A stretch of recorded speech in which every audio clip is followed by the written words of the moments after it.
Alrighty. So recently had an issue with my 97 dash cluster here.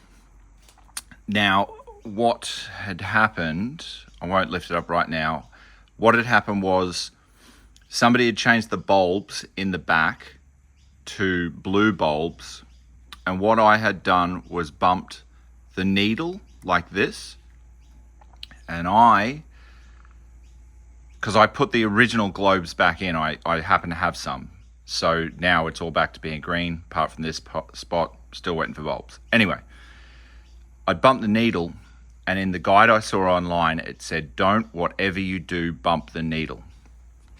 So put the cluster back in the car, the Speedo wasn't working. I drive along, it would jerk up to about 40 k's an hour. It'd jerk up to about 50, and then to get to 60, I'd have to go over 60 kilometers an hour, and then it wouldn't return properly. And if I tapped the top of the dash, the needle would come down. Now, when I first got the car, I noticed that the tacho was quite jerky. So I put it back in without the plastic bit on the front. And I thought, well, I as I was driving, I'd push the needle up to 60 if I'm doing 60. None of that worked, right? So I thought it's got to be something electrical. Because I got a Link ECU, the wheel speed comes off the vehicle left. It comes off a wheel speed sensor, and that speed's accurate. So I knew it had to be something to do with the cluster here. So on my previous white car, I had an issue where the doors would lock, unlock. And it turns out, if you're looking at, say the dash is here in the car, up inside there's like a little timer box, which a lot of people sort of buy and replace. What was wrong with the timer box was there's basically a bad solder joint. And all I did to fix that was I just went over all the solder joints in it with just some new soldering iron, just reflowed them, and that fixed it. So I thought I'd try it with the Speedo. Lo and behold, it worked.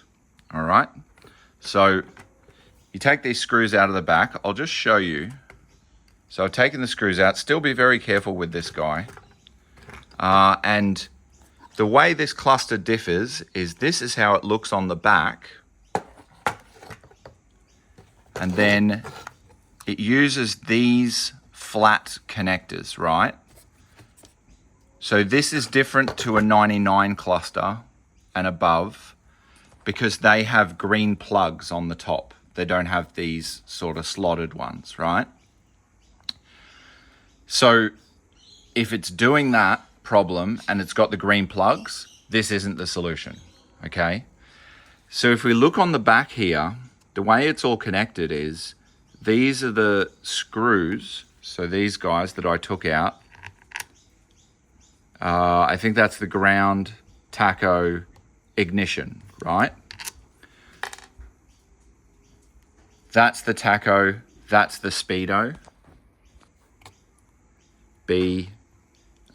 Speed, positive, out, negative, whatever. You don't really need to know what these mean, okay? So let's turn it over and have a look. So I'll just pop that in there. So on the Speedo, you can probably see the ones I reflowed. So this one.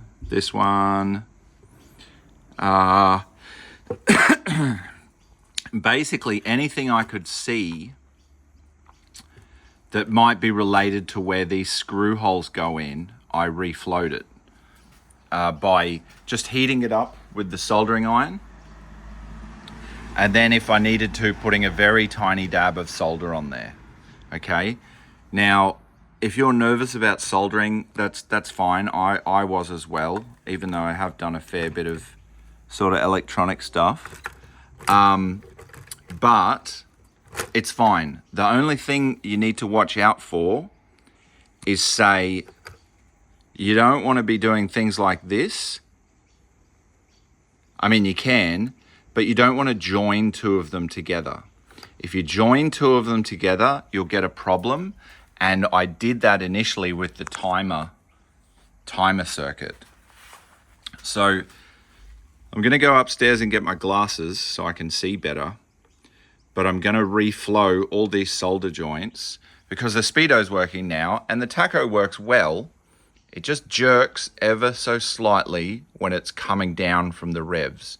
So I have a feeling that it's something to do with the ground because that's pulling it down, I imagine. I imagine positive is pushing it up and ground is pulling it down. Might be the opposite way around, but it's not going to hurt me to just reflow these solder joints because it's, you know, it's a 30-year-old car.